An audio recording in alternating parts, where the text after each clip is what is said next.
Ce sont toutes ces questions-là et tous ces sujets-là qui potentiellement peuvent faire en sorte que tu ne trouves pas d'homme aujourd'hui. Mais en rien le fait d'être une femme indépendante. Les femmes célibataires qui pensent qu'elles sont coincées dans le célibat parce que ce sont des femmes indépendantes et que c'est à cause de ça qu'elles ne trouvent pas d'homme, se trompent complètement. Et je vais t'expliquer pourquoi dans la deuxième partie de cet épisode de podcast. Je ne sais pas si tu te rappelles, mais on avait tourné l'épisode 18 où on avait parlé des femmes indépendantes, mais on s'était surtout penché sur l'aspect financier de la chose. Je te fais un petit récap justement de cet épisode. En fait, le problème c'est que beaucoup de femmes disent « Ouais mais moi je suis une femme indépendante, j'ai mon argent, j'ai mon appartement, donc c'est pour ça que j'arrive pas à me mettre en couple, ça fait peur aux hommes, etc. etc. » Ce qu'on avait dit dans cet épisode, c'est que tu as ton argent, tu as ton appartement, c'est génial, ça fait juste de toi une adulte. Tu vois. C'est pas un frein au fait de trouver un homme. T'es une femme adulte qui a son argent, qui a son appartement, qui a sa voiture. C'est génial, c'est très bien, félicitations. Ça ne freine personne. Aujourd'hui, il y a des milliers de femmes qui gagnent même beaucoup d'argent, qui sont dans cette situation-là et qui trouvent des hommes. Ça n'a absolument aucun rapport. Et donc, en réponse à ça, il y a beaucoup de femmes qui m'ont dit « Ouais, mais tu sais, Des, le vrai problème, moi, c'est pas l'indépendance financière que j'ai, c'est l'indépendance émotionnelle. Le fait que je sois une femme financièrement indépendante et également émotionnellement indépendante fait que j'arrive pas à trouver des hommes et c'est ça qui fait fuir les hommes. » Et là, encore une fois, je pense qu'il y a méprise sur la situation. Je vais t'expliquer pourquoi. La base d'une relation saine, c'est deux personnes qui sont indépendantes émotionnellement et qui se mettent ensemble. Donc si tu es une femme indépendante émotionnellement, tu as le prérequis émotionnel qu'il faut. Parce que si tu es une femme qui est dépendante émotionnellement, qu'est-ce qui va se passer? Tu vas rentrer dans une relation avec un homme, dès le début, ça va partir en cacahuète. C'est ce que font malheureusement les femmes qui ont besoin d'être en couple pour se sentir bien dans leur vie. Il y en a qui sont obligées d'enchaîner les relations. Quand elles sont célibataires, elles se sentent mal. Donc, elles ont une dépendance affective. Donc, le fait d'être indépendante émotionnellement est un bon point. Ça veut dire que tu vas partir dans une relation où tu vas te dire « Moi, certes, je suis célibataire, mais je suis à l'aise avec la personne avec qui je suis. Je suis à l'aise dans mon célibat, même si je veux quand même être en couple. Je suis à l'aise avec mes émotions et je n'ai pas besoin d'une autre personne pour me sentir bien dans ma vie. » Et si tu rencontres un homme qui lui aussi est émotionnellement indépendant, qu'il est dans la même longueur d'onde, sur la même longueur d'onde que toi, eh bien ensemble, vous allez créer une belle relation. Je reviens sur le point financier. Le point financier est également un autre prérequis. Parce qu'il y a des femmes, comme on l'a dit tout à l'heure, « Ouais, mais moi j'ai mon argent, j'ai mon appartement, j'ai ma voiture, c'est pour ça que je ne trouve pas d'homme. » Mais heureusement que tu as ton argent. Parce que si tu n'avais pas d'argent, qu'est-ce que tu ferais? Eh bien, ce qui se passe chez beaucoup de femmes, il y a beaucoup de femmes qui ont peu de sous. Et donc, lorsqu'elles vont tomber sur un homme qui a de l'argent, elles vont souvent se faire blaguer par cet homme-là, par les biens et les possessions que cet homme a. Elles vont s'intéresser à ce que cet homme a plutôt que s'intéresser à ce que cet homme est. Alors, oui, ça ne concerne pas toutes les femmes qui sont dans cette situation. Commencez pas à vouloir m'attraper par le col. Mais il y a pas mal de femmes qui sont dans cette situation-là. Dès qu'elles commencent à voir qu'un homme a un peu d'argent, là, on commence à accepter des choses que de base on n'accepterait pas si cet homme-là n'en avait pas. On commence à renier un peu sur ses principes, sur ses valeurs, etc., etc. Le fait d'être une femme qui toi-même a de l'argent, ça va même montrer à cet homme-là que, ok, cette femme-là, elle sait se débrouiller, elle sait se dépatouiller, elle a son oseille, elle n'est pas là pour mon argent dans tous les cas. Donc, l'indépendance financière et l'indépendance émotionnelle sont deux prérequis pour être dans une bonne relation. Donc, comment est-ce que ces femmes-là arrivent à dire « Ouais, mais c'est parce que je suis indépendante que j'arrive pas à trouver d'homme ?» Ça n'a absolument aucun sens. Tu es d'accord avec moi ou pas? Et si aujourd'hui, tu es indépendante émotionnellement, c'est bien. Mais si tu n'arrives pas à donner de tes émotions à un homme, c'est un autre problème. Ça veut dire que soit tu es radine émotionnellement, ça veut dire que littéralement dans la relation, tu ne veux pas donner consciemment, soit tu es en insécurité émotionnelle. Ça veut dire que tu as peur de transmettre tes émotions, de donner de ton amour, de donner de ton attention, de donner de tes sentiments à cet homme-là. Et là, on est sur un autre problème, les amis. Et c'est là qu'il faut se poser la question, pourquoi est-ce que je suis radine émotionnellement ou pourquoi est-ce que je suis insécure? Et là, tu vas pouvoir trouver des solutions.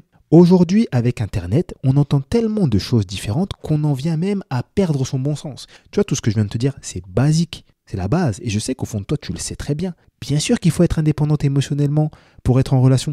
Bien sûr que c'est mieux d'être indépendante financièrement pour trouver une bonne personne. Comme ça, je suis concentré sur ce qu'est cette personne et pas sur son argent, pas sur ses biens. Pourquoi ça devrait être un problème? Non, le vrai souci, c'est pourquoi est-ce que j'arrive pas à donner mes émotions?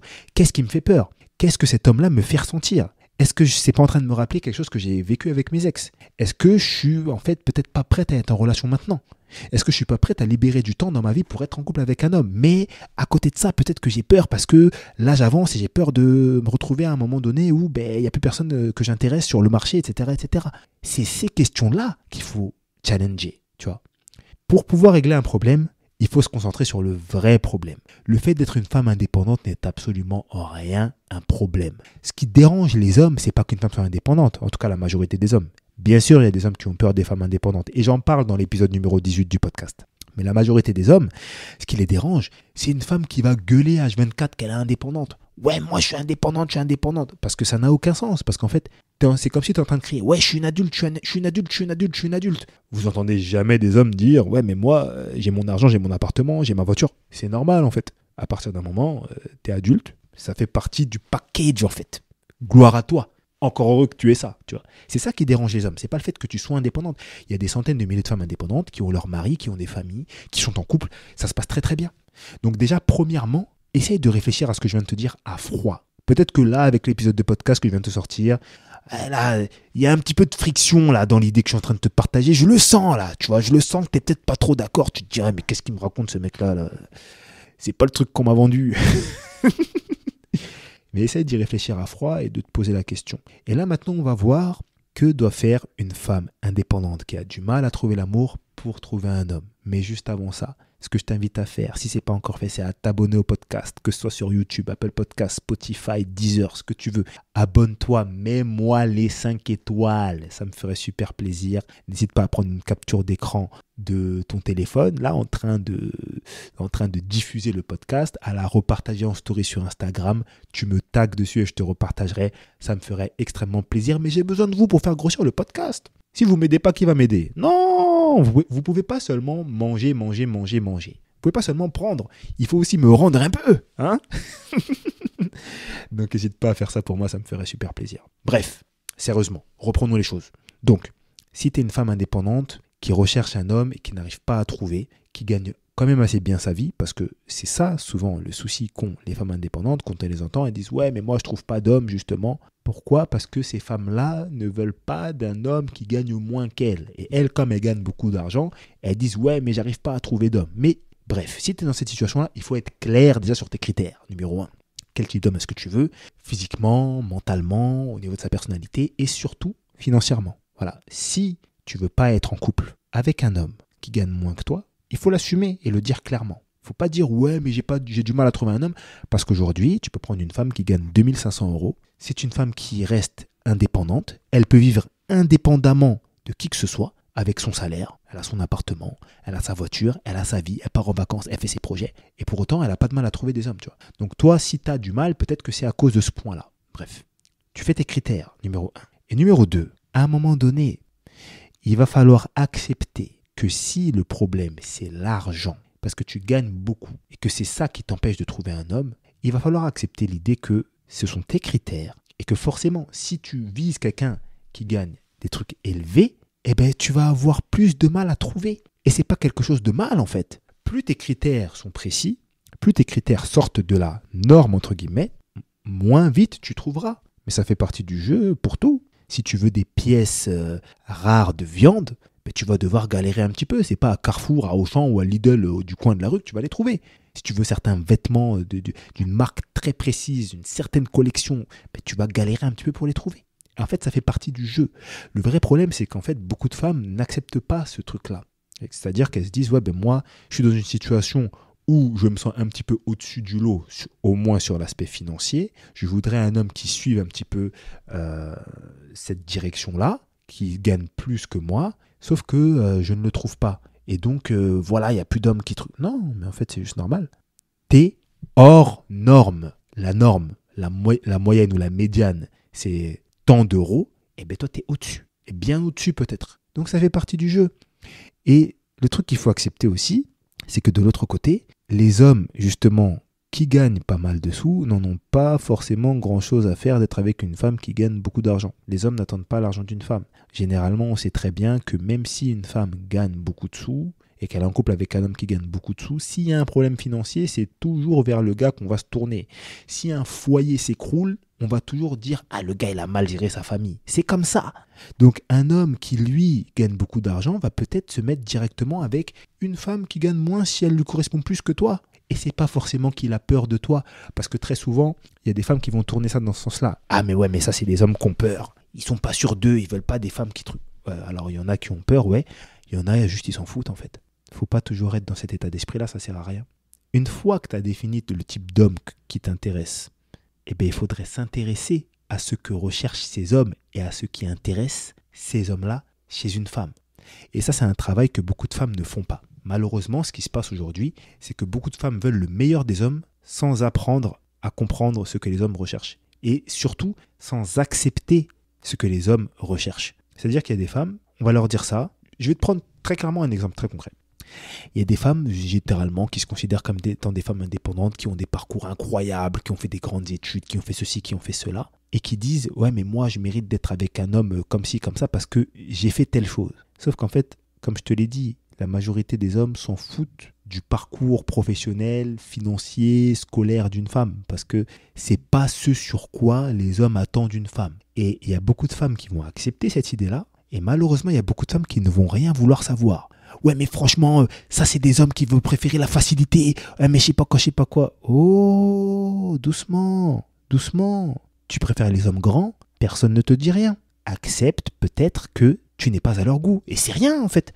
Chacun d'entre nous avons devant nous une grande partie de la population pour qui on n'est pas au niveau. On n'est pas intéressant. C'est ok, ça fait partie du jeu. Mais maintenant, il ne faut pas s'arrêter là. Il ne faut pas s'arrêter sur des généralités. Et c'est pour ça qu'il faut faire la quatrième chose. Il faut un petit peu se bouger les fesses et se mettre en action. Malheureusement, aujourd'hui, on est dans une situation où il y a beaucoup de femmes qui ne font rien pour trouver un homme. Pourquoi ? Parce qu'on leur a dit que c'était aux hommes de tout faire. Parce qu'on leur a dit que c'était l'homme qui devait venir. Parce qu'on leur a dit que l'homme doit faire ci, l'homme doit faire ça, l'homme doit faire ceci, cela. Donc d'une, elles ne font rien. De deux, elles ne savent même pas quoi faire. Ça veut dire quoi ? Ça veut dire qu'elles ne font rien pour faire avancer les choses. Et puisqu'elles ne savent pas quoi faire, quand un homme vient vers elles, elles ont les mauvaises réactions. Tu comprends ce que je veux dire ? Et c'est là que c'est dommage, en fait. Une femme peut séduire un homme peut agir de façon indirecte. Et c'est justement comme ça que les femmes agissent le mieux. Généralement, une femme qui agit de façon directe, il y a beaucoup d'hommes qui ne savent pas gérer ça. Tu vois. Il y a beaucoup d'hommes, ils sont mal quand une femme vient leur parler directement. Je ne comprends pas pourquoi. Putain, franchement, je ne comprends pas pourquoi. Tu vois. Il y a une femme qui vient, qui te parle directement. C'est bien. Elle a porté son courage à deux mains, elle est venue dire que tu l'intéressais. C'est cool, c'est génial. Il y a des gars qui savent pas gérer ça. Ouais, pour moi, c'est moi qui dois aller voir une femme, je sais pas quoi. Ouais, c'est vrai, mais le truc, c'est que souvent, les hommes qui disent ça, ils vont voir personne, en fait. Ils vont voir personne, ils envoient que des messages sur Instagram. Bon, bref, c'est une autre question. Tu peux agir de façon indirecte, et à un moment donné, il va falloir faire quelque chose. Mais pourquoi j'ai fait cet épisode ? Pour te faire comprendre qu'il y a possibilité. Il y a des dizaines de milliers de femmes dans ta situation qui sont en couple avec des hommes avec qui ça se passe très bien. Ton indépendance n'est en rien un problème. Est-ce que peut-être ton problème c'est ton caractère ? Est-ce que peut-être ton problème c'est ton inaction ? Est-ce que peut-être tu n'es pas intéressante ? Est-ce que peut-être on ne te voit nulle part ? Ce sont toutes ces questions-là et tous ces sujets-là qui potentiellement peuvent faire en sorte que tu ne trouves pas d'homme aujourd'hui. Mais en rien le fait d'être une femme indépendante. Parce que le fait d'être une femme indépendante t'éloigne uniquement des hommes qui ne te correspondent pas, tout simplement. Donc, c'est même une bénédiction. Les hommes qui ne t'abordent pas, ou les hommes qui ne sont pas intéressés par toi, sont les hommes avec qui ça ne peut pas matcher. C'est cool, non ? Faut pas s'en plaindre. Donc, tu peux travailler là-dessus, et si tu veux que je t'accompagne, justement, tu peux rejoindre mon programme 90 jours pour trouver un homme, où on va passer 12 semaines à travailler sur toi et à aller chercher l'homme qui te correspond vraiment, avec les critères que tu recherches, ou en tout cas avec un bon équilibre sur tous les critères que tu recherches, parce que c'est pas parce qu'on va travailler ensemble que je vais te promettre le Kinder Surprise le plus rare du monde, tu vois, mais un homme qui a le plus d'attributs que tu recherches, avec qui tu pourras mener une excellente relation, voire même ta dernière relation. Donc tu peux m'appeler gratuitement en cliquant sur le deuxième lien dans ma bio, si tu veux intégrer ce programme. Et comme je te l'ai dit, il y a quand même des hommes qui ont peur des femmes indépendantes, et je t'ai expliqué quels sont ces deux types d'hommes dans l'épisode numéro 18 du podcast. Je te l'affiche également dans les liens en description et je t'invite à l'écouter. Salut à toi et à la prochaine.